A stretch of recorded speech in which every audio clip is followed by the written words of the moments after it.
औषध देऊन कॉलेज तरुणीवर अत्याचार, 3 लाखांत शहरात तीव्र संताप व्यक्त होतो आहे. पीडित तरुणी अंबाजोगाई येथे महाविद्यालयीन शिक्षणासाठी राहत असताना तिची ओळख महेश करपे राहणार धारूर आणि पवन कराड राहणार पांगरी तालुका परळी या 2 तरुणांची झाली. हे दोघे तिचा सतत पाठलाग करत असत. एके दिवशी महेश आणि तरुणीला जबरदस्तीने मंचुरियन खाऊ घातले आणि ज्यामध्ये गुंगीचे औषध मिसळलेले होते. तरुणी बेशुद्ध झाल्यानंतर आरोपींनी तिच्यावर अत्याचार केले.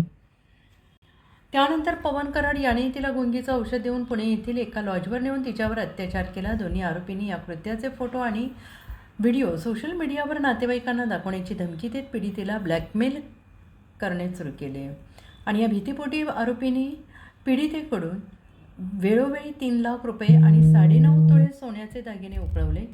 हा छळ असह्य झाल्याने शेवटी पीडितेने पोलीस ठाण्यात धाव घेतली आणि या प्रकरणी अंबाजोगाई शहर पोलीस ठाण्यात गुन्हा दाखल करण्यात आलेला आहे. पोलिसांनी तातडीनं कारवाई करत आरोपी महेश करपे आणि पवन कराड या दोघांना अटक केली असून पुढील तपास सुरू आहे आणि या संपूर्ण बातमीचा आढावा घेतला आहे अंबाजोगाई येथून अशोक दळवी यांनी.